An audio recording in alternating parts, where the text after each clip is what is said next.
Greetings, warriors and dreamers. Welcome to the realms of sleep, where tonight we journey through the epic world of God of War. I am your guide through the 9 realms, where ancient gods whisper their secrets and mythic landscapes unfold before us.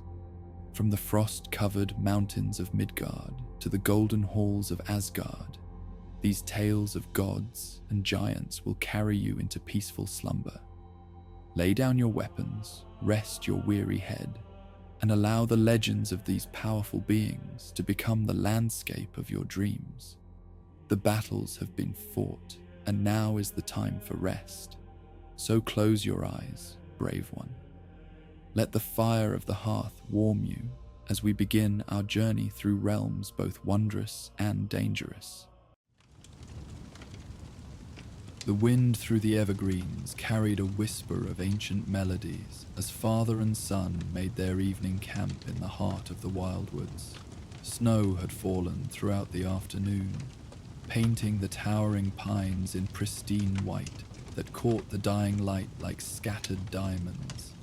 Each branch drooped under its crystalline burden, creating natural archways that filtered the amber glow of their campfire into dancing patterns across the frozen ground. Kratos moved with practiced efficiency, gathering dry wood from beneath the shelter of massive tree trunks, where the snow had not yet penetrated.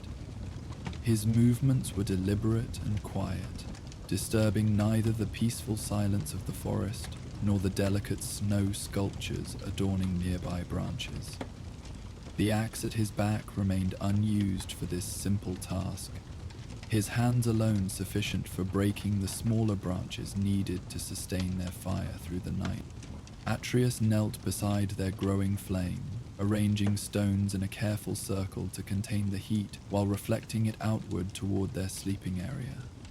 The boy's movements showed increasing confidence in wilderness tasks, each placement considered rather than hasty.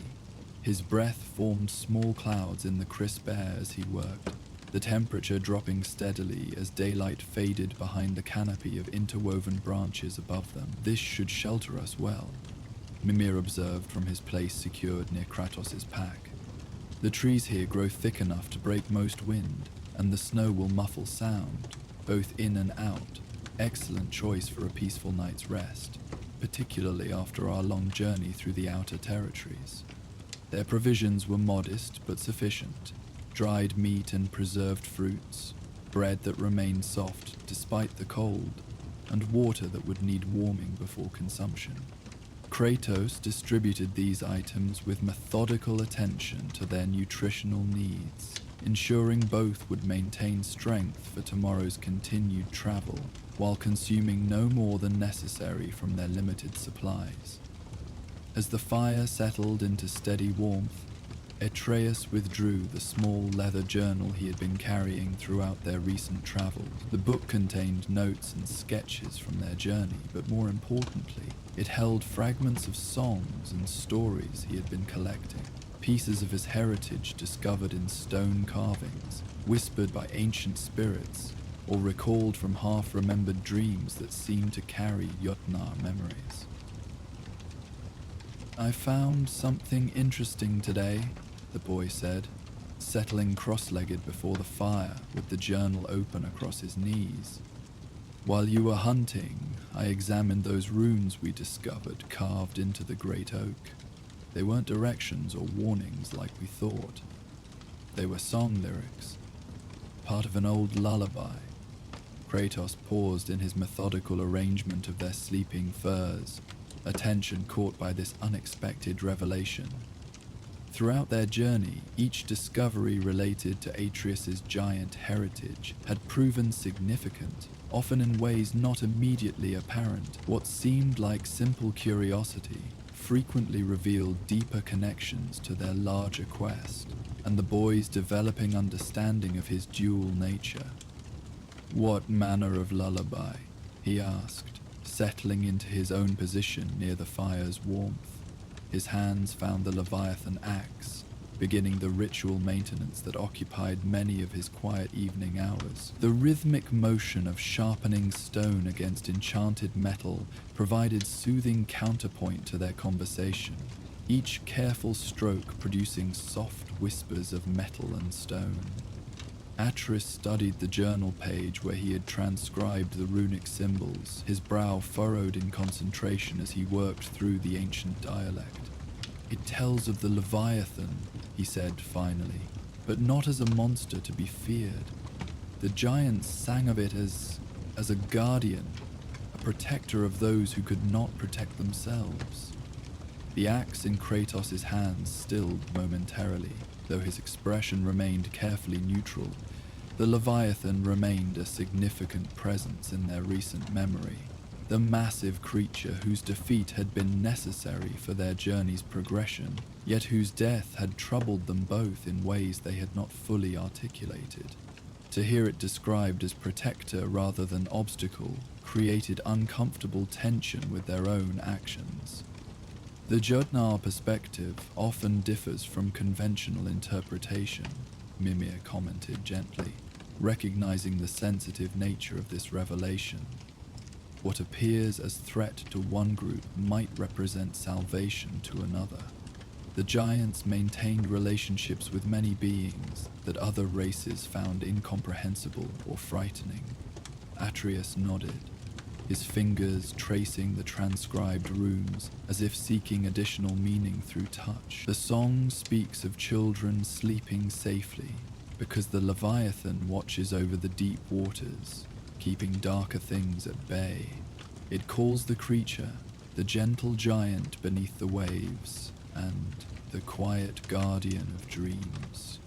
Outside their circle of firelight, the forest maintained its peaceful silence, broken only by occasional sounds of settling snow or distant animal movement. The wind had diminished to barely perceptible whispers through the highest branches, creating natural harmony that seemed to anticipate the ancient song Atreus prepared to share. "Would you..." Kratos began, then stopped, his typical reluctance to express curiosity warring with genuine interest in this fragment of his son's heritage. "Would you sing it, as the giants did?" The boy's eyes widened slightly, surprised by his father's request. Kratos rarely asked for anything beyond practical necessity, and certainly never for entertainment or cultural education. Yet something in his voice suggested deeper motivation than mere curiosity, a need to understand this different perspective on events that had shaped their recent journey. "I can try," Atreus said, settling more comfortably before the fire. "The melody came to me while I was studying the runes, like it was waiting to be remembered rather than learned. Mother used to say that giant songs carry their own music, woven into the words themselves." He closed his eyes, letting the journal rest open across his knees while he searched for the melody that had emerged during his afternoon translation work. When he began to sing, his young voice carried surprising depth, the ancient words flowing with rhythmic cadence that seemed to resonate beyond ordinary sound. The lullaby began softly, almost whispered, describing waters deep and dark, where surface dwellers rarely ventured. But rather than emphasizing danger or mystery, the verses painted images of protective presence, a massive form moving with gentle purpose through abyssal depths, its great eyes watching always for threats that might rise from below to trouble the sleeping world above. As Atreus sang, the fire seemed to respond to his voice, flames dancing in patterns that matched the song's rhythm. The crackling of burning wood provided percussion, while wind through the trees added harmony, creating natural accompaniment that transformed their simple campsite into something approaching sacred space. Kratos listened with absolute stillness, his maintenance of the axe forgotten as the ancient melody wove its way through the winter air. The song spoke of the Leviathan's vigil, how it patrolled the deepest waters while others slept, how its presence alone was sufficient to turn back creatures that might otherwise rise to threaten the surface world. Most surprisingly, it described the great creature singing its own lullabies to the ocean depths, its voice too deep for mortal ears but somehow comforting to all who dwelt above. The verses continued, each one building upon the previous while adding new dimensions to the Leviathan's character. It was described as ancient beyond measure, yet gentle in its wisdom, powerful enough to challenge gods, yet choosing instead to protect those who could not protect themselves. The song spoke of its loneliness, the price of being the only one of its kind, yet also of its contentment in serving its chosen purpose. As the melody progressed, Adrius's voice grew more confident, the ancient pronunciation flowing more naturally from his lips. The firelight seemed to intensify without additional fuel, while the snow around their camp began to emit subtle luminescence, as if the very ground responded to the old words being spoken with proper reverence. "Sleep now, little ones, the deep guardian watches," Adrius sang, his voice carrying the final verse across the hushed forest. "Dream safely in your beds while the Leviathan keeps the dark at bay. When morning comes and sunlight dances on the waves, remember the gentle giant who sang you through the night." The last notes faded gradually, echoing among the snow-laden branches long after Atreus had fallen silent. The forest itself seemed to hold its breath, as if acknowledging the significance of what had been shared. Even the wind had stilled completely, creating perfect silence that allowed the song's resonance to linger in the crystalline air. Kratos remained motionless for several heartbeats after the melody concluded, his typically guarded expression showing traces of emotions he rarely allowed to surface. The axe across his knees reflected firelight in patterns that seemed almost deliberate, as if the weapon itself had been moved by the ancient lullaby's message of protection and sacrifice. "Your mother sang to you when you different songs, but with the same purpose, the same love." Atreus looked up from his journal, surprised by this rare glimpse into his father's memories. Atreus seldom spoke of Faye directly, and never before had he shared observations about her maternal practices. The firelight caught the boy's eyes, reflecting both curiosity and gentle understanding. "Do you remember them?" Atreus asked carefully, sensing the delicate nature of this moment. "The songs she sang?" Kratos was quiet for so long that Atreus began to wonder if he would respond at all. The fire crackled softly between them, its warmth creating a circle of comfort within the vast, cold forest. Snow continued to fall beyond their sheltered camp, adding to the accumulation that would muffle their footsteps come morning. "Fragments," Kratos admitted finally, "melodies that come in dreams sometimes. I cannot recall the words, but the feeling remains. Safety, peace, the certainty that nothing would harm you while she watched over your sleep." This revelation hung in the air between them, profound in its simplicity. Atreus had always known his mother loved him, but hearing his father acknowledge this love with such uncharacteristic openness created new understanding of the bonds that had shaped his earliest years. "Leviathan's song speaks of the same protection," the boy observed gently. "Different words, different voice, but the same promise that the innocent will be guarded while they sleep."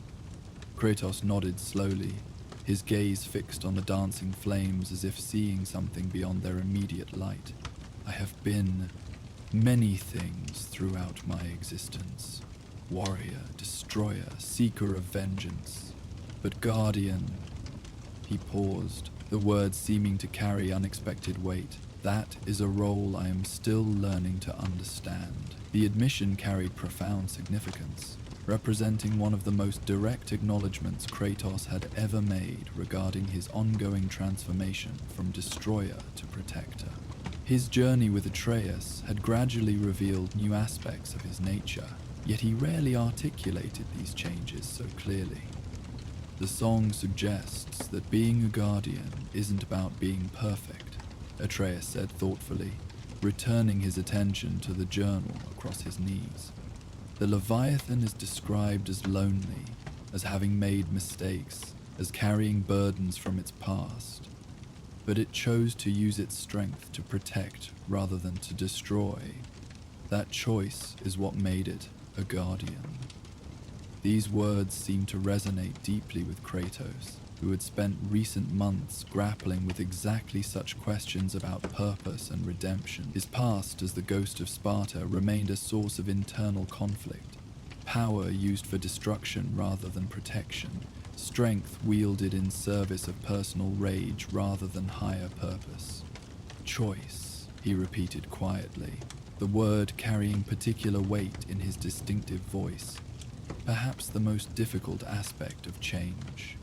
Recognizing that each moment offers the possibility of choosing differently than before, Atreus closed the journal carefully, treating the ancient songs with appropriate reverence.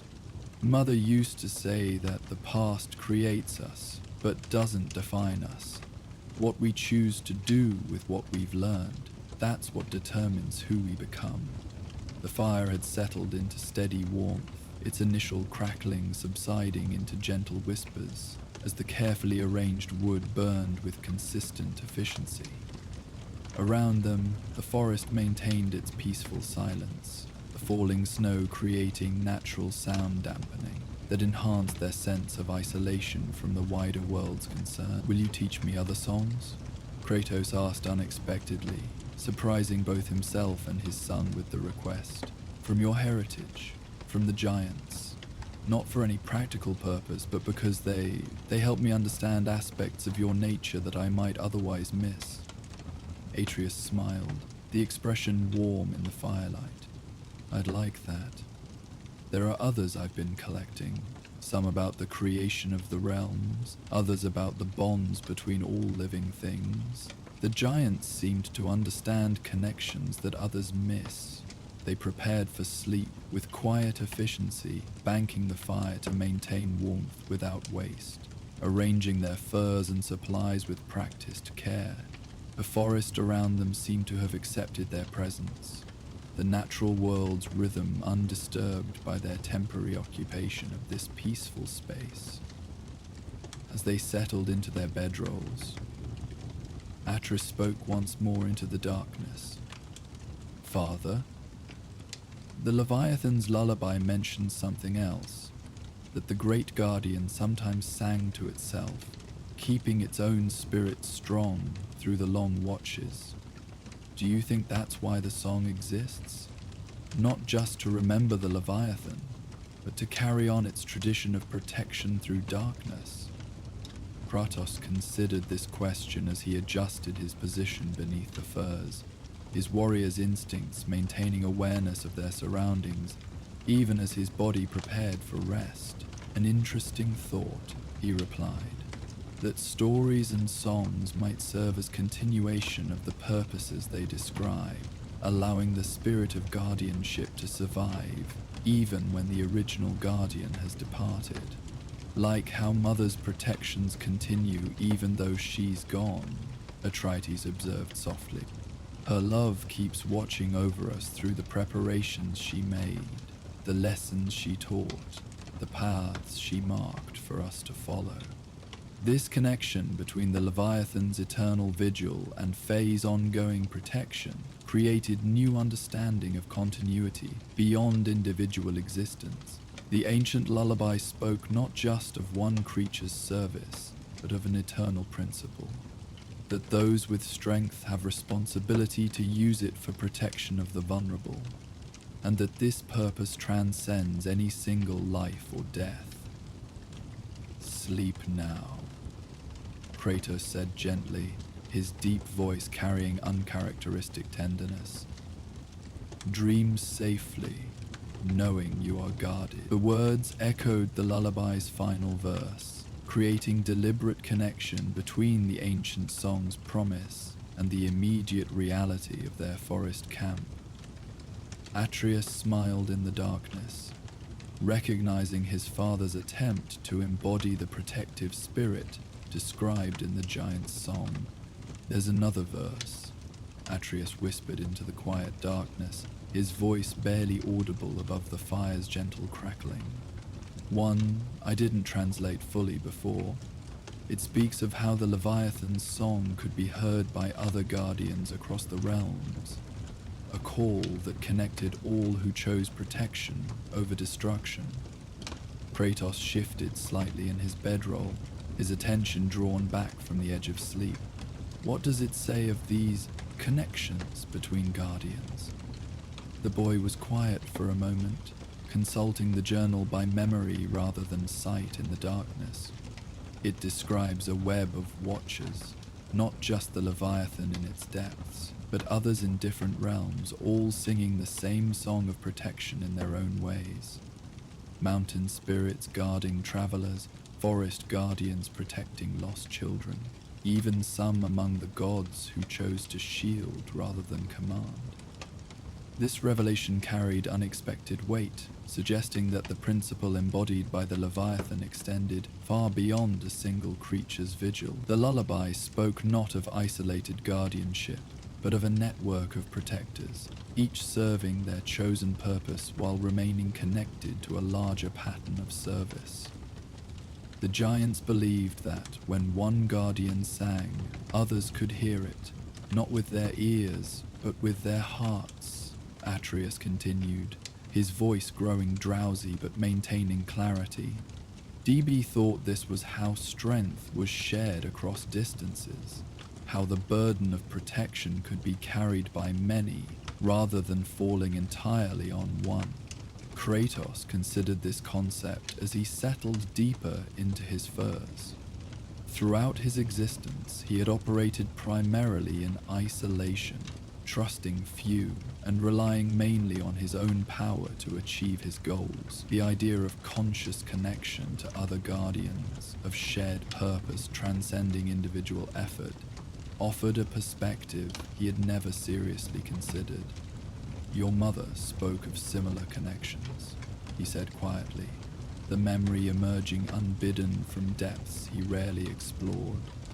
"She would say that love creates bonds that distance cannot break, that those who truly care for others remain connected regardless of physical separation. Like how we still feel her presence sometimes," Atreus observed. "Even though she's gone, her love continues to protect us through the preparations she made, the lessons she taught." The lullaby describes this same principle. The true guardianship outlasts the garden, becoming part of something eternal. The fire settled lower, its light dimming but warmth remaining constant. Around them, the forest maintained its peaceful vigil, every snow-laden branch contributing to the natural shelter that protected their rest. The wind had stilled completely, creating perfect silence that seemed to invite deeper reflection. "I think that's why the song survived," Atreus murmured, his words growing softer as sleep approached. "Not just to remember the Leviathan, but to keep its spirit alive in anyone who hears it. To remind us that we're not alone in choosing to protect rather than destroy." This understanding brought unexpected comfort to Kratos, whose journey toward redemption had often felt solitary and uncertain. The suggestion that others throughout the realms had made similar choices, had struggled with similar transformations from destroyer to guardian, offered both validation and hope for his own ongoing evolution. "Perhaps," he said gently, "that is why you were meant to find this song. To understand that your heritage includes not just the power of giants, but their wisdom in choosing how to use that power." As sleep finally claimed them both, the forest itself seemed to take up the lullaby's watch. Wind through the evergreens carried whispers of ancient melodies. while the snow continued its gentle accumulation, creating insulating blanket that would preserve their warmth through the night. Somewhere in the distance, a wolf howled, not in threat, but in acknowledgement of their peaceful presence. Its voice joining what seemed to be a growing chorus of forest sounds that harmonized with the memory of the lullaby. The fire burned low but steady, its light creating protective circle within the vast darkness of the winter woods. As the flames danced in their contained space, their movements seemed to echo the rhythm of the ancient song, as if the fire itself had learned the melody and was keeping time with invisible musicians. Occasionally sparks would rise into the cold air, their brief trajectories tracing patterns that resembled runic symbols before dissolving into darkness. Mimir, secured near their supplies, remained alert in his unique way, his consciousness extending outward to monitor their surroundings while his companions slept. Fascinating, he murmured to himself, too quietly to disturb the sleepers, but clearly intrigued by the subtle changes in their environment. The old songs do indeed carry power beyond mere words and melody. This place responds to the ancient lullaby as if recognizing something long forgotten. Around their camp, small signs of this recognition became increasingly apparent to his enhanced perception. Icicles hanging from nearby branches had begun to resonate with barely audible tones, their crystalline structure somehow attuned to frequencies established by Atreus' singing. The snow itself seemed to shimmer with subtle luminescence, not bright enough to wake the sleepers, but visible to those with appropriate sensitivity to magical phenomena. The Leviathan's influence extends even here, Mimir observed, his scholarly mind cataloguing these manifestations with both wonder and careful analysis. The lullaby has awakened memories embedded in the very fabric of this forest, echoes of when such songs were commonly heard, when the giants walked freely among all the realms and their voices carried across vast distances. Like the Leviathan in its abyssal depths, like Fae through her lingering enchantments, like Kratos through his evolving commitment to guardianship, the flame maintained its vigil while the innocent slept safely in its glow. The parallel between their small fire and the great creature's eternal watch became increasingly apparent as the night deepened, both serving as beacons of protection in vast darkness, both maintaining vigilance while others rested in safety. In dreams, Atreus walked through halls of ice and crystal, where giant voices echoed in eternal song, their melodies carrying wisdom accumulated over eons of watching and protecting. The songs spoke of cycles within cycles, destruction and creation, ending and beginning, the eternal dance of forces that shaped the 9 realms through time beyond mortal comprehension. Within these dream halls he encountered other figures, ancient giants who had served as guardians in their own times, their forms translucent, but their purpose clear. They welcomed him not as a visitor, but as kin, recognizing in him the potential to carry forward their tradition of protective service. One figure, taller and more distinct than the others, approached with arms outstretched in greeting. "Little singer of old songs," the giant spoke, her voice like distant thunder over calm waters. "You have awakened what has slept too long in silence. The lullaby of the deep guardian carries weight beyond its melody. It connects all who choose to protect over destroy, to serve over dominate." In his dreams, Atreus found his voice, speaking the ancient Jotnar dialect with fluency that surpassed his waking abilities. Why did the songs stop being sung? Why did the guardians become legend rather than reality? The giant figure smiled with profound sadness. "Fear, little one. Those in power feared connections they could not control. bonds that transcended their authority. They convinced the world that guardians were merely myths, that protection must come only through submission to their rule. But the truth persists in hidden places, in ancient carvings, in whispered lullabies, in the hearts of those who still choose service over dominion. Around them, the crystal halls resonated with harmonies that seemed to emanate from the walls themselves. Not just the Leviathan's lullaby, but countless other songs of protection, each one representing different guardians who had served throughout the ages. The combined melodies created symphony of dedication that filled the dreaming space with warmth despite its crystalline construction. Your heritage carries more than giant blood, the figure continued, her form beginning to fade as dawn approached in the waking world. Or at least the responsibility of awakening. Through your voice, through your choices, the old songs can live again. The network of guardians can be restored, one protector at a time. Kratos' dreams were quieter but no less significant. He stood beside still waters where a massive shadow moved beneath the surface, not threatening but comforting, a presence that had accepted the burden of protection without complaint or expectation of reward. In these dreams, he understood for the first time that true strength lay not in the capacity for destruction, but in the willingness to use power in service of others' safety. The Leviathan in his dream was not the creature they had fought and defeated, but something else entirely. The true guardian spirit that had inspired the lullaby's creation. It moved through the depths with graceful purpose, its great eyes holding wisdom accumulated through eons of vigilant service. When it finally surfaced near where Kratos stood, its voice resonated through water and air alike. Warrior of many battles, the Leviathan spoke. Its words felt rather than heard. You carry guilt for my death.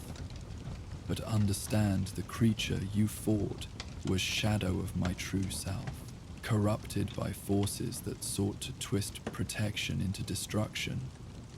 In ending its suffering, you freed my spirit to continue its work in other forms. Kratos felt profound relief at these words, the burden of regret he had carried since their encounter beginning to lift. Then the lullaby speaks truly? You continue to guard, even after death. Death is transition, not ending, the great creature replied, its massive form beginning to sink back into the depths. As your son learns the old songs, as you embrace the guardian's path, as others remember that strength serves best when it protects. In these ways, eternal vigil continues. The lullaby was not mourning for what was lost, but celebration of what endures. When morning came, they would continue their journey through the wildwoods, following paths marked by Faye's foresight toward purposes not yet fully revealed. The ancient lullaby would travel with them, its melody preserved in Atreus' memory and its message of protective service inscribed in both their hearts. But more than memory, they carried new understanding of their place within the larger pattern of guardianship that spanned realms and ages. The first light of dawn filtered through the canopy above, casting long shadows across the snow-covered ground, while slowly warming the crisp air. As consciousness returned gradually to both father and son, they found themselves reluctant to leave the peaceful dreams that had offered such profound insights. The transition from sleep to waking seemed gentler than usual, as if the forest itself was carefully guiding them back to ordinary awareness. Atreus was first to stir, his eyes opening to the sight of their fire, still burning steadily, despite having received no additional fuel through the night. The flames danced with the same rhythmic pattern he remembered from his dreams, and for a moment he wondered if he was still asleep. But the cold air on his face and the familiar weight of his travel pack confirmed his waking state, even as mystery remained regarding their perfectly maintained fire. "Father," he said softly, his voice carrying unusual clarity for one just awakened. "The fire, it's been burning all night without any wood added." Kratos' eyes opened immediately, his warrior's instincts alert despite the peaceful circumstances. He assessed their surroundings with practiced efficiency, noting not only the mysteriously sustained fire but other subtle changes in their camp. The snow around them had formed natural barriers against wind and cold, creating microclimate that had kept them warmer than should have been possible in the open forest. "The lullaby," he said simply, understanding passing between them without need for extensive explanation. "Its power lingers even after the singing ends." Mimir, who had maintained his vigil through the night, confirmed their observations with scholarly enthusiasm. "Indeed, the ancient songs carry more than melody. They invoke principles that can influence the physical world when sung with proper understanding and intent. Young Atreus's performance last evening created resonance that continues to affect our immediate environment." As they prepared to break their camp, both noticed other small miracles that had occurred during their sleep. Their water had remained unfrozen despite the bitter cold. Their food had stayed fresh and warming, and their supplies had been arranged in slightly different configurations, as if invisible hands had been organizing their belongings for optimal efficiency. "The forest itself has been caring for us," Atreus observed with wonder, recognizing the signs of protection that extended beyond natural phenomena. "Like the lullaby, awaken something that's been sleeping in this place. Something that remembers what it means to be a guardian." They packed their belongings with unusual reverence, treating each item as if it had been blessed by their night's experiences. The journal containing the translated lullaby received particular care, wrapped in extra cloth to protect it from moisture and cold. This written record had become more than mere transcription. It was now a living connection to the guardian tradition they had glimpsed in dreams and waking visions. But for now, they slept peacefully beneath the watching stars, guarded by the eternal principles embodied in song and story, protected by love that transcended individual existence to become something larger and more enduring than any single life. The Leviathan's lullaby continued its echo through the winter night, a reminder that the greatest guardians often serve in silence, their vigil invisible to those they protect, but no less real for its hiddenness.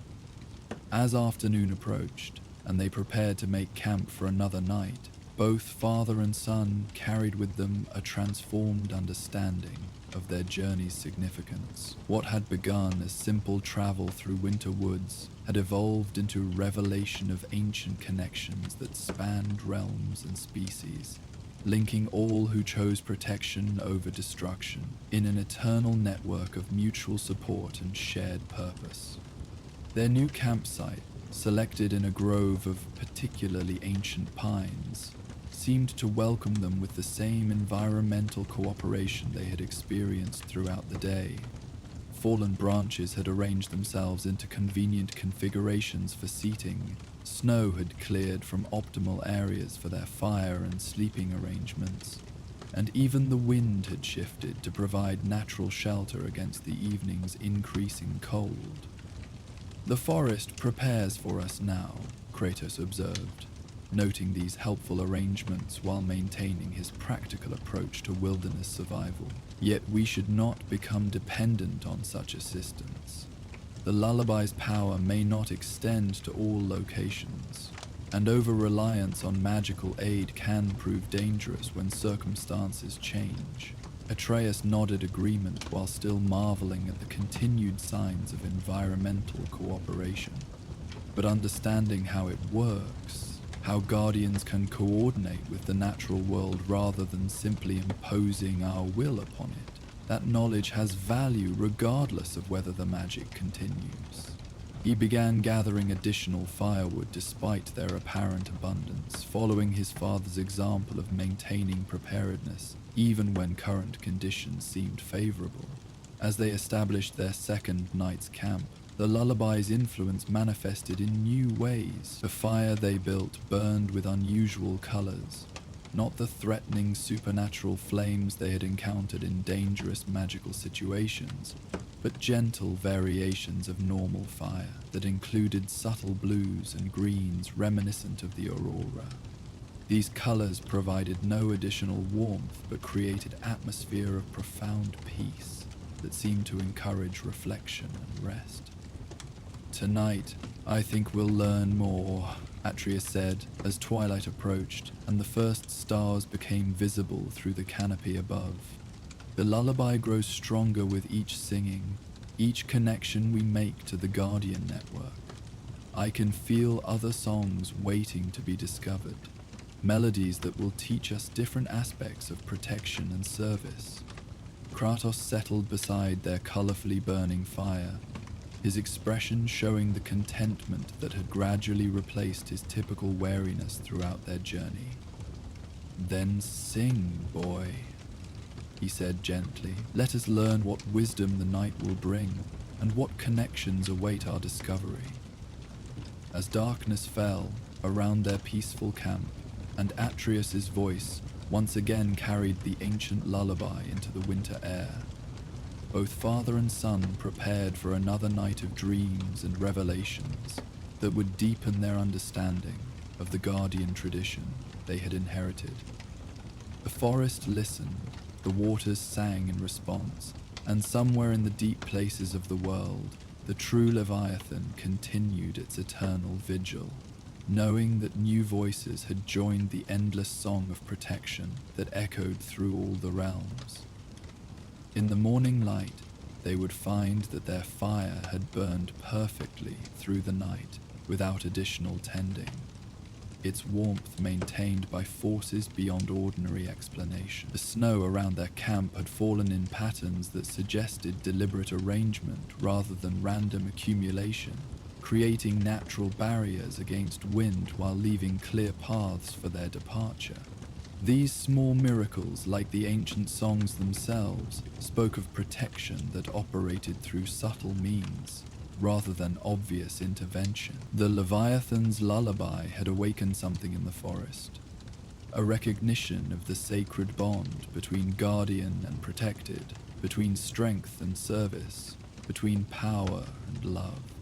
This awakening extended beyond their immediate experience, rippling outward through the network of connected waters and sympathetic spirits, to reach other guardians who had been waiting for such a signal. Throughout the night, as they slept peacefully in their magically tended camp, responses to their activation of the ancient network continued to manifest. Travelers in distant lands found their own journeys unexpectedly eased, as if unseen forces had prepared their paths and smoothed their difficulties. Guardians who had worked in isolation discovered new connections to others of similar purpose, their burdens lightened through shared understanding and mutual support. In the great hall of the World Serpent, Jormungandr's massive form stirred with satisfaction as the lullaby's echoes reached him through water and stone. The ancient being had long mourned the silence that had fallen over the Guardian network, the cessation of songs that had once connected protectors across all realms. Now, with new voices joining the eternal chorus, hope stirred in depths that had known only solitude for far too long. Even the spirits of those who had passed beyond mortal existence felt the lullaby's renewed power. Faye, whose protective enchantment still watched over her family's journeys, found her influence strengthened by connection to the awakening network. Her preparations for Kratos and Atreus' path had included subtle markers designed to activate when conditions aligned properly, and the lullaby's restoration provided exactly the catalyst she had anticipated. In remote corners of all 9 realms, other guardians who had maintained their vigils despite isolation and doubt felt the ancient songs stirring in their hearts. Mountain spirits who had protected travelers for centuries without recognition heard familiar melodies calling them back to active participation in the greater pattern. Forest guardians who had watched over lost children and wandering souls discovered that their lonely service had been part of something far larger and more significant than they had realized. The lullaby's true power lay not in its magical effects, profound though they were, but in its ability to remind those who heard it that they were not alone in choosing protection over destruction, service over dominion. Every guardian who had ever struggled with doubt about their purpose, who had wondered whether their sacrifices meant anything in the face of seemingly endless darkness, now felt the reassurance that came from knowing they were part of an eternal tradition that transcended individual existence. As father and son prepared to continue their journey through the wildwoods, following paths marked by Faye's foresight toward purposes not yet fully revealed, they carried with them not just the memory of ancient melodies, but the living knowledge that their own choices had awakened something that had been sleeping too long. The network of guardians was stirring to life again, and their small contribution to that awakening would ripple through the realms for generations to come. As father and son prepared to continue their journey, they carried with them not just the memory of ancient melodies, but the living principle those songs embodied. They had learned that being a guardian required not perfection, but choice. The daily decision to use one's strength in service of others' safety, to maintain vigilance even when it went unnoticed, to find purpose in protection rather than destruction. The forest watched them depart with the same benevolent attention it had provided through their night's rest, the ancient lullaby's spirit continuing its eternal vigil long after the voices that sang it had faded into legend. In this continuity of protection, they found comfort and purpose, knowing that their own guardianship would someday become part of the same timeless tradition. The Leviathan's lullaby lived on, not just in memory but in practice, as each new guardian took up the eternal watch and added their voice to the endless song of protection that echoed through the 9 realms. In learning to sing this ancient melody, Atreus had discovered not just his heritage, but his calling, to carry forward the giant's tradition of gentle strength, protective service, and love that transcends individual existence to become something eternal and universal. Their footsteps in the snow would soon be covered by fresh falls, but the principles they had embraced would endure, passed on through story and song to future generations who would need their own guardians in the darkness. This was the true power of the Leviathan's lullaby, not just to remember the past, but to inspire the future, ensuring that the spirit of protection would never fade from the world as long as there were those willing to take up its sacred burden. The rain fell steadily through the night, a gentle percussion that would carry them into dreams of clear skies and new beginnings. But before sleep claimed them completely, they found themselves drawn once more into quiet conversation, the storm's steady rhythm creating a cocoon of intimacy that invited deeper sharing. The ancient cliff stood as a sentinel against time, its weathered face carved by countless seasons of wind and rain into something that spoke of permanence in a world where little else endured. Kratos and Atreus had climbed to this precipice not by accident but by instinct, drawn to high ground as warriors often were when uncertainty clouded the horizon. The grass beneath their feet swayed in gentle rhythm with the evening breeze, each blade catching the last amber light of day as the sun descended toward distant mountains. Before them stretched a vista that commanded respect, rolling hills carpeted in deepening green, ancient forests that had witnessed the rise and fall of kingdoms, and beyond it all, the approaching storm. It moved with deliberate purpose across the landscape, a wall of churning darkness that transformed the sky into something both beautiful and ominous. Lightning flickered within its depths like trapped starlight, illuminating the massive clouds from within with brief silver radiance that painted the world below in momentary clarity. "It's magnificent," Atreus observed quietly, his voice carrying the wonder that still surfaced despite all they had endured together. He sat cross-legged near the cliff's edge, close enough to feel the wind's full embrace, but far enough back to satisfy his father's protective instinct. The boy's hair danced in the breeze as he watched the storm's approach with the fascination of youth confronting nature's raw power. Kratos remained standing, one hand resting casually on the pommel of his axe, not from any sense of immediate threat, but from habit born of lifetimes spent in readiness. His scarred face showed no expression as he studied the approaching tempest, yet something in his posture suggested he found meaning in its inexorable advance. The wind tugged at his leather braces and the remnants of his red sash, reminders of battles fought and survived. "Storm breaks tomorrow," he said simply, his deep voice carrying the certainty of one who had learned to read the language of weather and war with equal fluency. Perhaps earlier.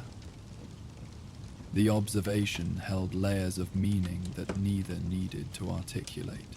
They had come to this place not merely to witness the approaching weather, but to find a moment of stillness before whatever conflict awaited them. In the distance, the storm continued its patient advance, neither hurrying nor hesitating, a force of nature following its own inexorable timeline. Thunder rumbled across the expanse, low and prolonged, reaching them as a gentle vibration felt more than heard. It spoke of power held in reserve, of energy building toward inevitable release. The sound seemed to resonate in Kratos' chest, familiar as his own heartbeat, yet eternally mysterious in its cosmic implications. He had stood before many storms, both literal and metaphorical, and had learned to find a strange comfort in their approach. "The clouds move strangely," Atreus noted, his keen eyes tracking the storm's patterns with the attention to detail that had served them well throughout their journey. "Not like normal weather. There's something else driving them." His father nodded slowly, having observed the same phenomenon. The storm possessed an almost purposeful quality, as if guided by will rather than mere atmospheric pressure. In their experience, such unnatural weather often preceded events of significance, divine intervention, realm-shaking conflicts, or moments when fate itself seemed to hold its breath. "Divine work," Kratos confirmed without elaboration. Throughout their journey, they had encountered enough evidence of godly influence to recognize its manifestations in natural phenomena. The approaching storm carried the signature of power beyond mortal understanding, though whether it represented blessing or curse remained to be determined. They sat in comfortable silence as the wind continued its gentle ministrations, carrying with it the sense of distant rain and growing earth. The grass around them whispered secrets to itself, a constant susurrus that provided peaceful counterpoint to the storm's distant rumbling. Here, in this moment, they found themselves suspended between the familiar past and uncertain future, a space where reflection came naturally. "Father," Atreus said eventually, his voice thoughtful rather than questioning, "what do you think we'll find on the other side?" The question hung in the air, like the approaching storm clouds, heavy with implication.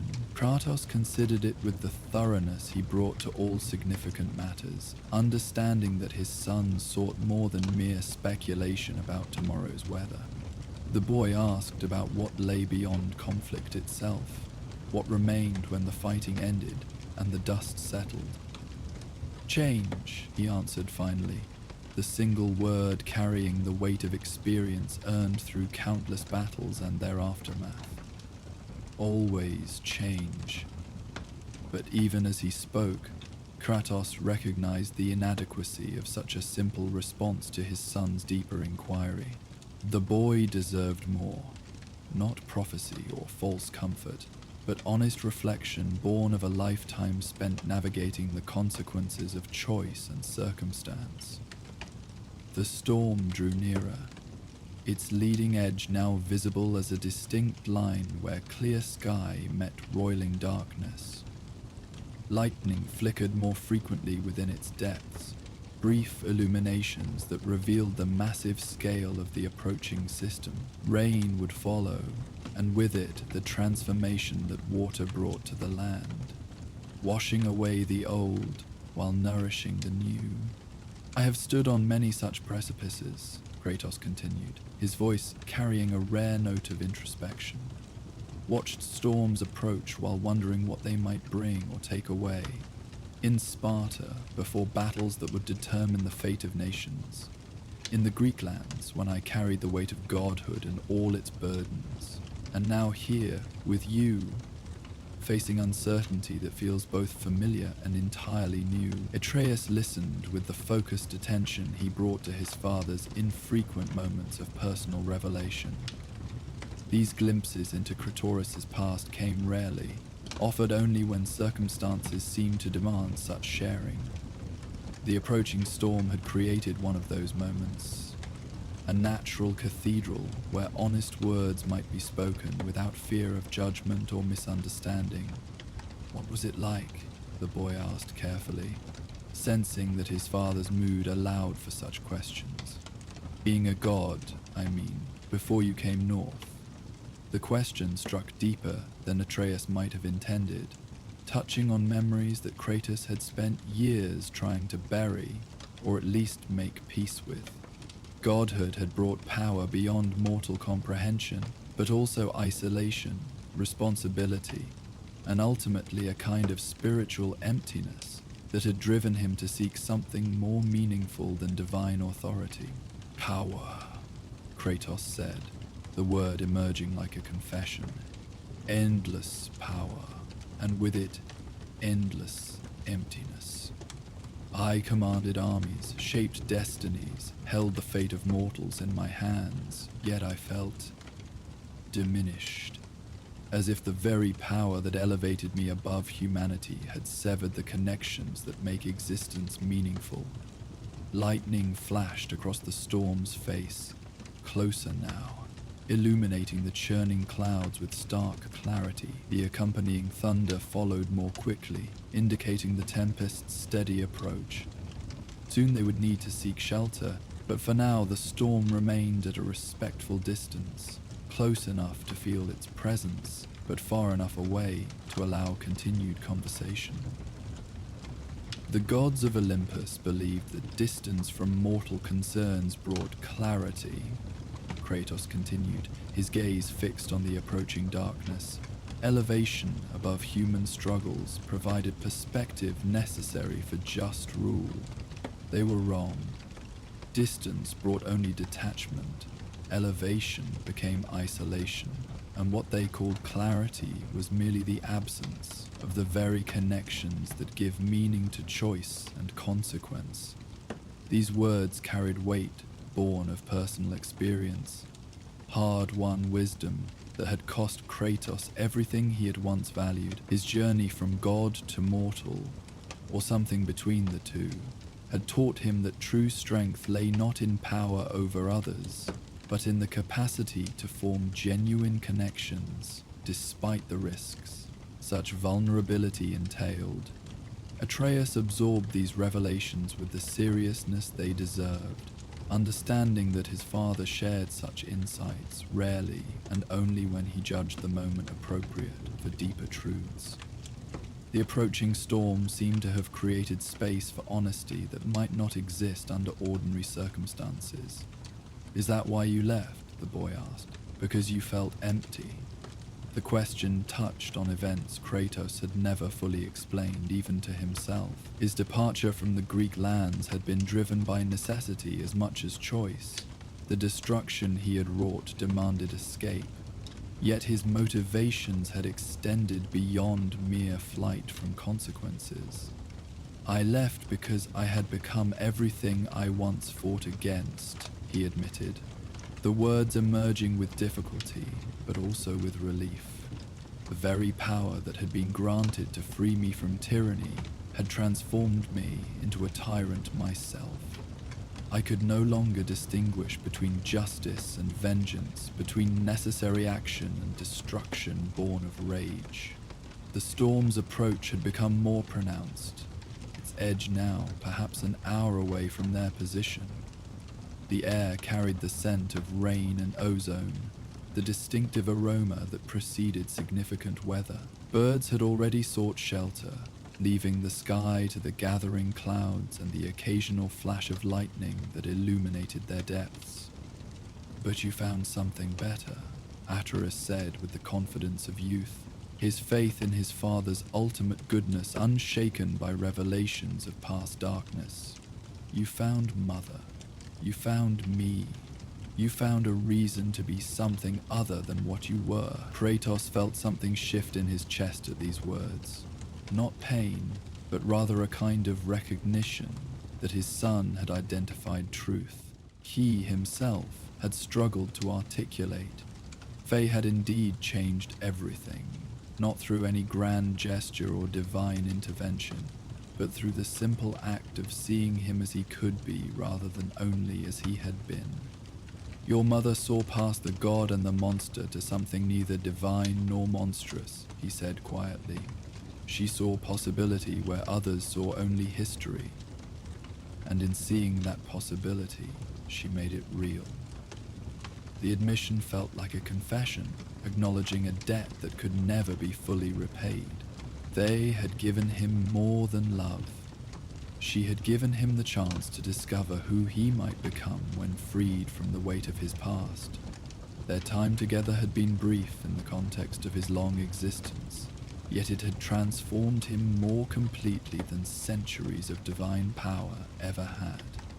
"She taught me that strength could be gentle," Kratos continued, his voice carrying a note of wonder that such transformation had been possible. Power could protect rather than destroy, that the past, however dark, need not determine the future if one was willing to choose differently. Lightning flickered again, closer now, followed by thunder that carried both promise and warning. The storm would arrive, soon, but its approach no longer felt threatening. Instead, it seemed to match the rhythm of their conversation, building towards something significant, without rushing to reach its conclusion. "What about now?" Atreus asked, shifting slightly to face his father more directly. "What do you choose now?" The question struck at the heart of their current situation, standing on the edge of uncertainty, facing conflicts they had not sought but could not avoid. The storm approaching across the landscape served as apt metaphor for the challenges that awaited them. Forces beyond their control that would test everything they had learned about themselves and each other. "To be present," Kratos answered, the words emerging with surprising clarity. "To choose each moment as it comes, rather than being driven by what was or what might be. To protect what matters without destroying what does not threaten. To teach you what I have learned while learning from you what I have forgotten." These commitments represented more than mere philosophy. They were practical guides for navigating the complex moral landscape they inhabited. Every choice they made rippled outward, affecting not only their own fate, but the fates of others whose lives intersected with theirs. The storm's leading edge had drawn close enough that they could see individual clouds within the greater mass, each carrying its own burden of rain and electricity.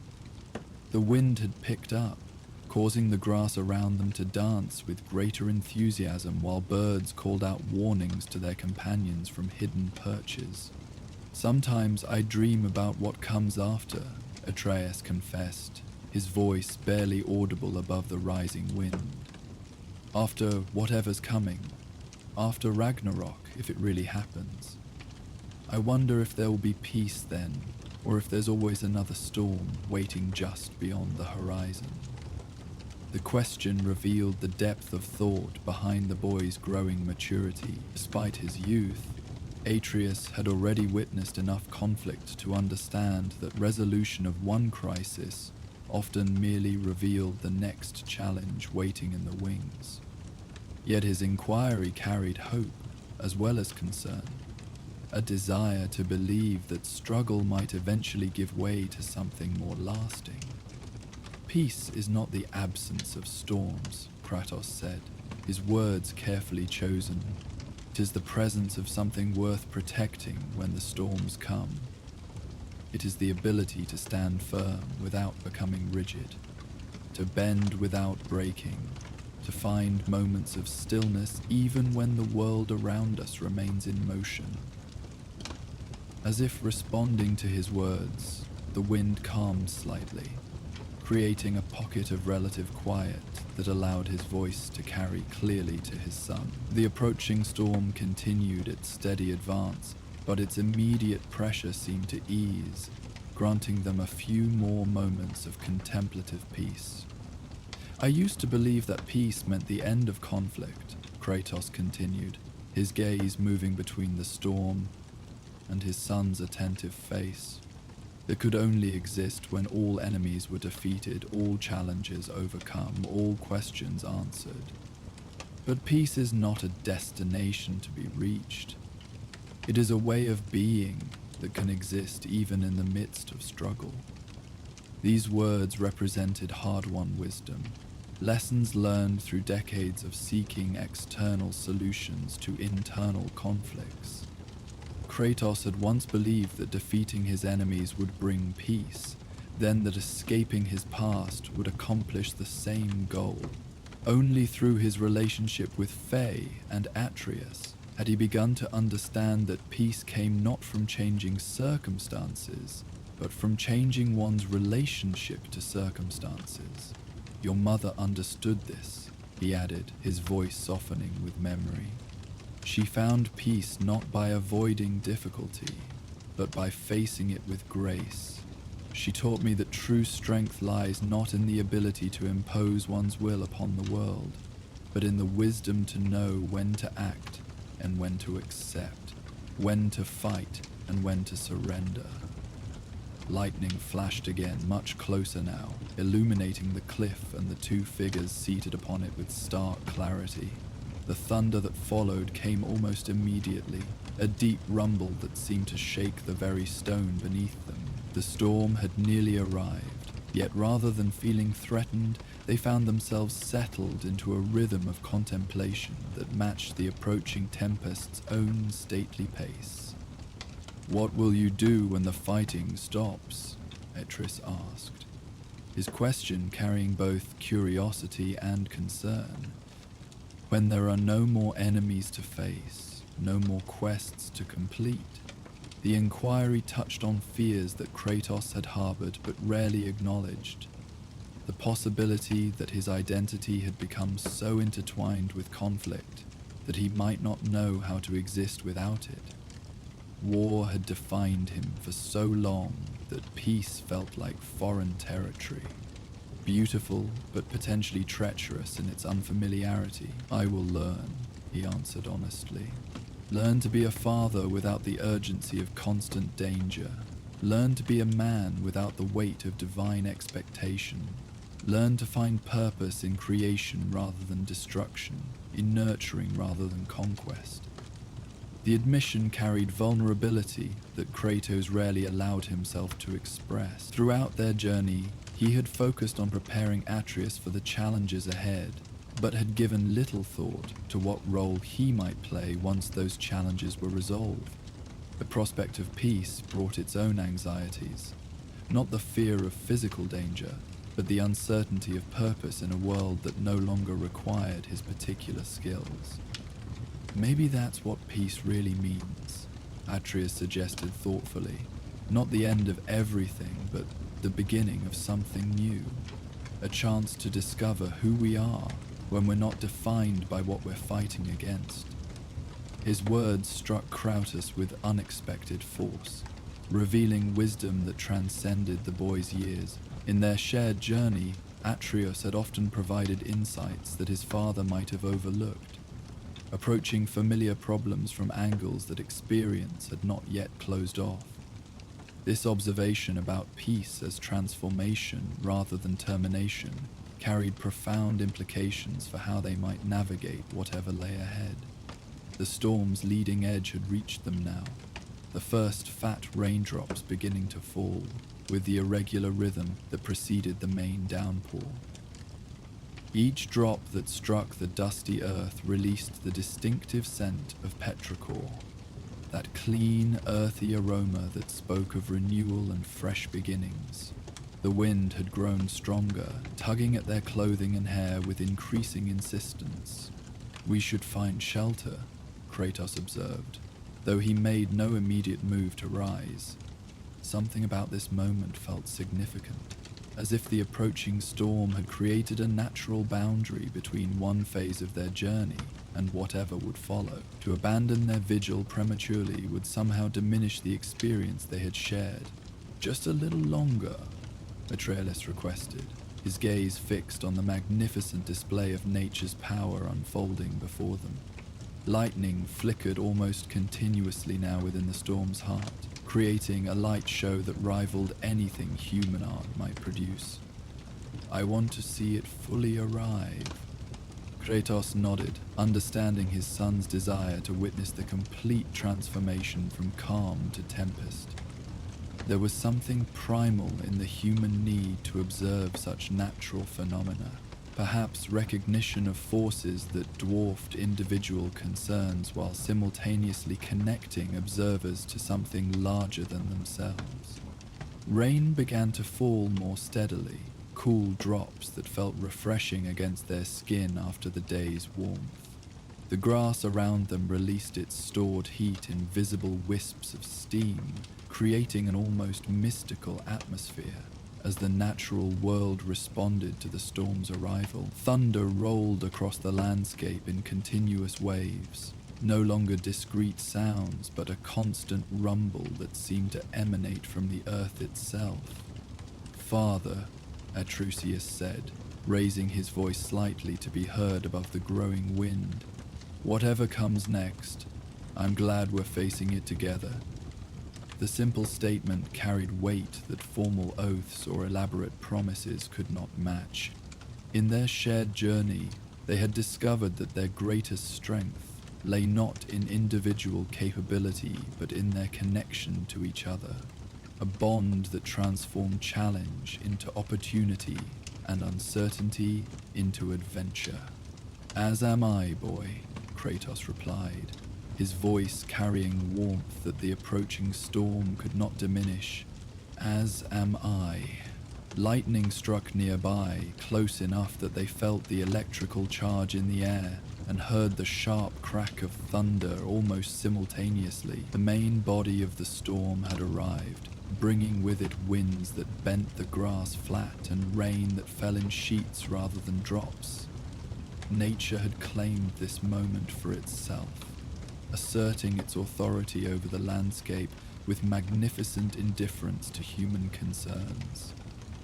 Yet rather than feeling diminished by this display of natural power, Kratos found himself oddly comforted. The storm represented forces beyond his control or responsibility. Pure, elemental energy that existed independently of gods or mortals, prophecies or destinies. In its presence, he felt a kind of relief, a temporary suspension of the weight he carried as protector and guide. "Time to go," he said finally, rising to his feet and extending a hand to help Atreus up. The boy accepted the assistance with a grin, clearly exhilarated by their close encounter with the storm's arrival. Together, they began making their way down from the exposed cliff face toward the shelter of the forest below. As they descended, lightning continued to illuminate the sky behind them, casting their shadows long across the rocky path. The storm had fully claimed the high ground they had vacated, transforming the peaceful cliff into a stage for nature's most dramatic performance. Thunder crashed overhead with increasing frequency, each sound seeming to herald the complete transformation of the landscape from calm to chaos. They found adequate shelter beneath a rocky overhang that provided protection from the worst of the rain while allowing them to continue observing the storm's fury. Here, pressed close together against the stone wall, they could speak without shouting while still feeling connected to the elemental display unfolding around them. "Look how the lightning changes everything," Airdris observed, pointing toward the landscape that flickered between darkness and stark illumination. Each flash shows a completely different world, the same place but transformed by light. His observation carried metaphorical weight that neither needed to articulate explicitly. Their own journey had been marked by similar moments of illumination, instances where new understanding had transformed familiar circumstances into something entirely different. The storm served as natural illustration of this principle, showing how perspective could alter reality without changing fundamental facts. "The world remains the same," Kratos agreed. "Only our perception of it changes."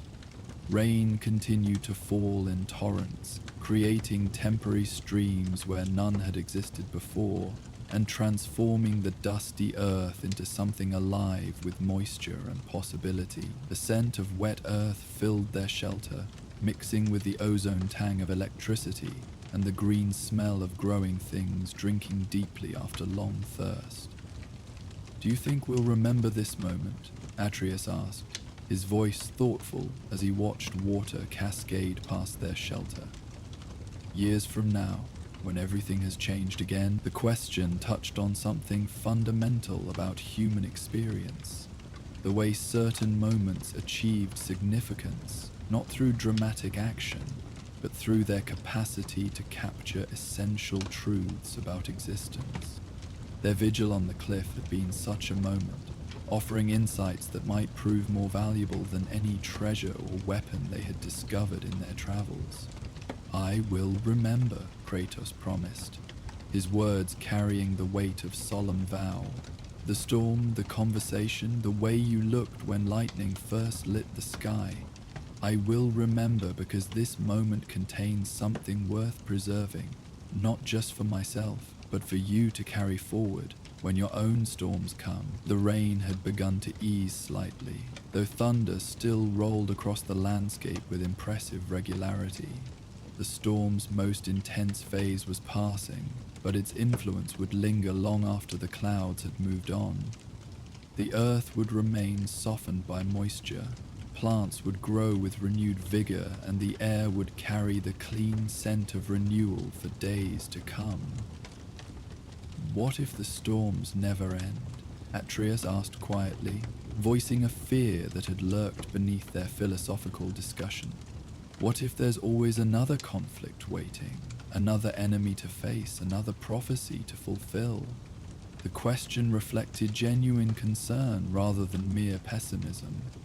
Their journey had taught them that resolution of one challenge often revealed the next waiting in the shadows. Yet Kratos had come to understand that the continuity of struggle did not negate the value of momentary peace, or the importance of connections forged in the spaces between conflict. "Then we face them as we have faced this one," he answered simply. "Together with wisdom gained from previous storms and strength drawn from our bond with each other. The storms may never end, but neither do we remain unchanged by weathering them." Lightning flickered again, more distant now, as the storm's center moved past their position. The thunder that followed came after a longer delay, indicating the tempest's gradual retreat toward the eastern horizon. Soon the worst would be over, leaving behind a world washed clean and renewed by the experience of having been thoroughly soaked. "I think I understand what you meant about peace now," Atreus said, his voice carrying new certainty. It's not something we find at the end of our journey.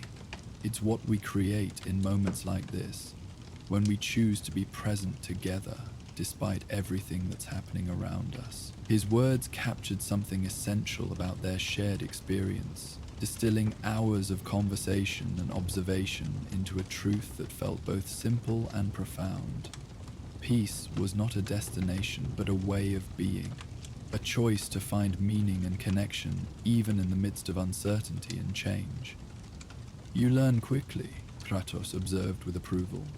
Perhaps more quickly than your father. The admission carried both pride and humility, acknowledging that wisdom could flow in both directions between teacher and student.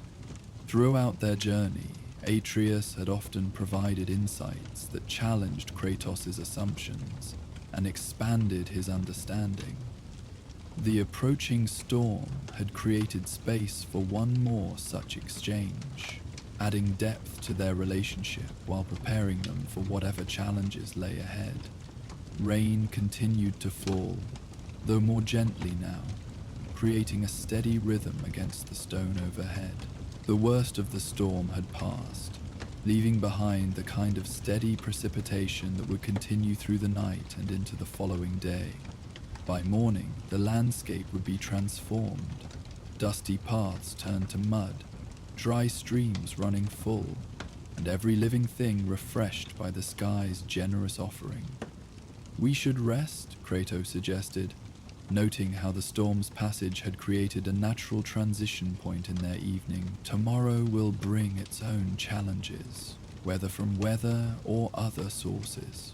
Atreides nodded, settling more comfortably against the stone wall. The shelter would serve them well through the night, protecting them from the rain while allowing them to remain connected to the storm's ongoing presence. Here, listening to the steady rhythm of precipitation and occasional rumble of distant thunder, they could find the kind of peaceful rest that came after meaningful conversation and shared experience. Atreus said softly as they arranged their sleeping furs, "Thank you for bringing me here, for letting me see the storm arrive, for talking with me about what it all means." Kratos paused in his preparations, struck by the simple gratitude in his son's voice. Throughout their journey, he had focused on practical concerns: safety, survival, preparation for the challenges ahead. Yet moments like this reminded him that some of the most valuable gifts he could offer were time, attention, and willingness to share the deeper thoughts that shaped his understanding of the world. "Thank you for seeing what I might have missed," he replied, his voice carrying unusual warmth. "For asking questions that helped me understand my own answers better." Outside their shelter, the storm continued its steady work of transformation, washing the world clean while nourishing the seeds of future growth. Lightning still flickered occasionally in the distance, but the immediate drama had passed, leaving behind the quieter but no less important work of renewal that came with sustained precipitation. As they settled into rest, father and son found themselves surrounded by the sound of falling rain and the subtle movements of a world being renewed. The storm that had seemed so threatening from the cliff now felt like a benediction, a cosmic confirmation that change and growth were natural parts of existence rather than forces to be feared or resisted. In the morning they would wake to a transformed landscape, fresh and clean and ready for whatever came next. But for now, they rested in the knowledge that they had witnessed something significant together. Not just the arrival of weather, but the unfolding of understanding between two people who had chosen to face the future side by side, whatever storms it might bring. The rain fell steadily through the night, a gentle percussion that carried them into dreams of clear skies and new beginnings, of paths washed clean and ready for the next phase of their journey together. But before sleep claimed them completely, They found themselves drawn once more into quiet conversation, the storm's steady rhythm creating a cocoon of intimacy that invited deeper sharing. "I dreamed of her again last night," Atreus said softly, his voice barely audible above the rain. "Mother." She was standing in a field of flowers, but they weren't quite flowers. They were made of light, growing from the earth like living stars. Kratos turned his attention fully to his son, recognizing the significance of such dreams in their ongoing journey. Faye's presence continued to manifest in unexpected ways, offering guidance and comfort when they needed it most. These nocturnal visitations had become precious connections to the wisdom she had left behind. "What did she say?" he asked gently, his voice carrying none of the gruffness that often marked his speech. In moments like these, when discussing Faye's memory, something softened in him. Not weakness, but rather a tenderness that he allowed himself to express only in the safety of such intimate circumstances. "She told me that storms don't destroy the seeds," Atreus replied, his eyes focused on something beyond the rain-soaked landscape. "It's them dark.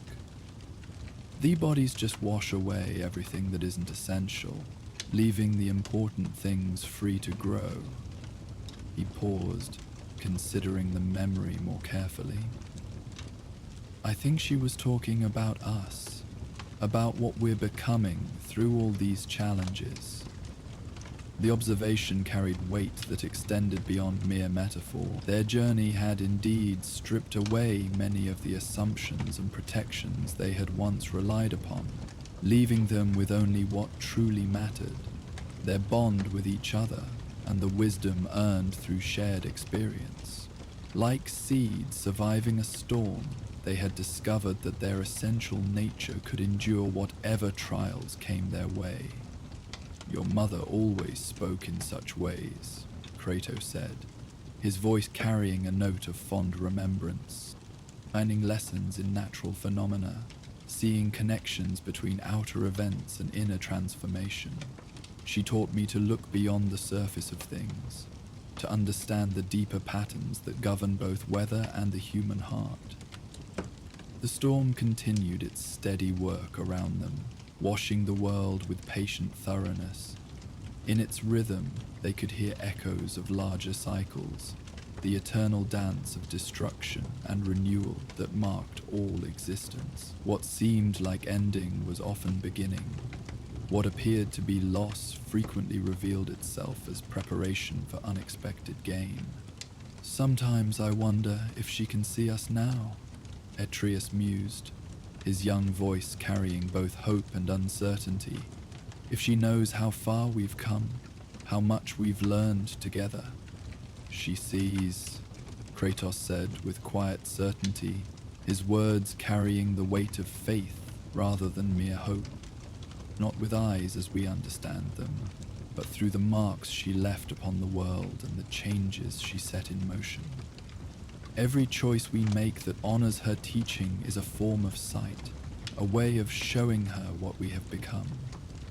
These words brought comfort to both of them, acknowledging that love transcended physical presence and that wisdom shared during life continued to influence long after the teacher had departed. Daesa's guidance lived on in their growing understanding of themselves and their place in the larger patterns of existence. Lightning flickered again in the distance, softer now, but still visible against the night sky. The storm was moving on, following its own mysterious path across the landscape, leaving change in its wake. Soon it would reach other places, other people who needed the renewal that only such complete transformation could provide. "Do you think we'll always remember this night?" Atreus asked, shifting slightly to face his father more directly. The conversation, the storm, the way it felt to sit together while the world changed around us. The question touched on something fundamental about human experience. How certain moments achieved permanence not through their duration, but through their significance. Some events lasted hours but faded quickly from memory, while others occupying mere minutes remained vivid for decades, their importance growing rather than diminishing with time. "I believe," Kratos said slowly, choosing his words with care, "that we remember what teaches us. Tonight has taught us both something important about ourselves and each other. Such lessons become part of us, shaping how we see future storms and how we choose to weather them." The insight carried particular relevance for their ongoing journey. Each challenge they had faced together had left them better prepared for subsequent difficulties, not merely through practical knowledge, but through deeper understanding of their own capabilities and the strength they drew from their connection to each other. "I used to be afraid of storms," Atreus admitted quietly, "when I was smaller, before we started traveling together. The noise, the lightning, the way everything seemed so wild and out of control. But now I find them peaceful somehow, knowing that you're here, that we can face whatever comes together." His words revealed the transformation that their shared experiences had wrought, not just in practical skills or magical abilities, but in fundamental confidence about his place in the world. The boy who had once hidden from thunder now sat calmly in its presence, finding comfort rather than fear in nature's most dramatic displays. "Fear teaches us caution," Kratos observed, his voice carrying the wisdom of one who had learned to distinguish between helpful wariness and paralyzing anxiety. "But trust teaches us courage. You have learned to trust in yourself, in me, in the bond between us. That trust transforms fear into awareness, anxiety into readiness." The rain began to lighten as they spoke, its intensity diminishing, though its steady rhythm continued. The storm was completing its work, having delivered its payload of moisture and renewal to this particular stretch of landscape. By morning, everything would be different. Washed clean, freshly nourished, ready for whatever growth might follow. "Will you tell me more about the early days?" Atreus asked, his request carrying the timeless appeal of a child seeking stories from a beloved parent. "About when you first met, Mother. About what made you decide to stay in Midgard instead of continuing your wandering." The question invited Kratos into territory he rarely explored in such detail. Memories that carried both joy and pain in equal measure. Yet something about this night, this storm, this moment of perfect intimacy between father and son made such sharing feel not only appropriate, but necessary.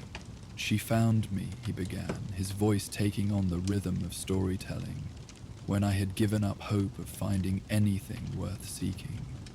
I had been wandering for seasons, moving from place to place without purpose beyond simple survival. I thought my capacity for connection had died with my past, that isolation was my appropriate fate." He paused, watching the rain and gathering his thoughts before continuing. These memories required careful handling, not because they were painful, but because they were precious. Moments of transformation that had altered the entire trajectory of his existence. "I was sitting by a stream, much like we sit here now, when she approached. She showed no fear, no recognition of what I had been or what I might represent. She saw only a weary traveler in need of kindness, and she offered it without question or condition." The memory brought a rare smile to Kratius's weathered features, softening the harsh lines that years of conflict had carved into his face. In recounting this first meeting, he could almost feel again the surprise and wonder that such simple kindness had awakened in him. "What did she say?" Atreus prompted gently, sensing that his father needed encouragement to continue this unusually personal narrative. "She asked if I was hungry," Kratos replied, the simple words carrying enormous weight. Not who I was, not where I came from, not what brought me to that place, just whether I needed food, shelter, basic human care. I had grown so accustomed to being recognized as either threat or deity that I had forgotten how it felt to be seen simply as a person. This revelation helped explain the depth of his devotion to Faye's memory and the profound impact her loss had made upon his life. She had given him more than love. She had given him back his humanity, showing him that redemption was possible even for one who had fallen as far as he had fallen. She must have seen something in you, Atreus said thoughtfully. Something that others missed. She saw possibility, Kratos agreed, where others saw only history, either glorious or terrible. She saw potential for change, for growth, for becoming something different than what I had been, and in seeing that possibility, she made it real. The storm continued its retreat, leaving behind air that felt washed and renewed. The oppressive humidity that had preceded the weather had been replaced by a fresh clarity that made breathing feel like a conscious pleasure. Around their shelter, they could hear the sound of water running in new channels, carrying away debris and preparing the earth for whatever seeds might find purchase in the days to come. I want to be like that, Atreus said quietly. Someone who sees the good in people, who helps them become better than they thought they could be. His words revealed the depth of character that continued to develop within him, shaped by both his parents' examples and his own growing understanding of what it meant to live with purpose and compassion. The boy was becoming the kind of person who would make the world better simply by being in it. You already are, Kratos assured him, his voice carrying absolute conviction. Every day, you show me possibilities I might not have seen alone. Every question you ask, every observation you make, every choice you make to seek understanding rather than judgment, all of these things help me become better than I was. The acknowledgement carried weight that formal praise could not match. In recognizing his son's positive influence upon his own development, Kratos was acknowledging that wisdom and growth could flow in both directions, between teacher and student, parent and child. They sat in comfortable silence as the last of the rain tapered off, leaving behind the sound of water dripping from leaves and running in countless small streams toward the larger waterways that would carry it to the sea. The storm had completed its work, transforming the landscape and leaving it ready for whatever came next. Thank you, Atreus said softly, his words encompassing more than just this single conversation, for sharing your memories, for trusting me with your thoughts, for helping me understand not just what happened but what it meant. Thank you, Kratos replied, for listening, for asking the questions that helped me make sense of my own experience, for becoming the kind of person your mother would be proud to call her son. In the morning, the storm would be gone, but its gifts would remain. In the renewed earth, the freshened air, and the deepened bond between father and son, who had weathered yet another transformation together. They had found in each other not just companionship for the journey, but partners in the ongoing work of becoming better than they had been, of choosing growth over stagnation, connection over isolation, hope over despair. Before the storm breaks, there is always a moment of perfect stillness, a pause when the world holds its breath and anything seems possible. They had found such a moment on the cliff, and in finding it, had discovered something worth carrying forward into whatever tomorrow might bring. The knowledge that peace existed not as destination but as choice, and that some storms, properly weathered, left the world more beautiful than they found it. And so our journey through the realms draws to a close for tonight. May Hypnos, god of sleep, watch over you as you drift through dreams of legendary proportions. If If these tales of gods and monsters helped guide you to restful sleep, consider supporting our journey by liking this video and subscribing to the channel. Your support gives me the strength to continue sharing these stories night after night. Remember, these videos play uninterrupted through the night, with no ads to disturb your slumber, just the soothing sounds of mythic realms to accompany your dreams.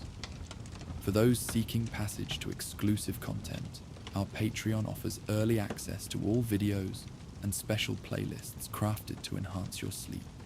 The link awaits in the description below. Until our next journey together, may your sleep be deep, your dreams be mighty, and your rest be undisturbed by the conflicts of gods and men. Sleep well, brave one.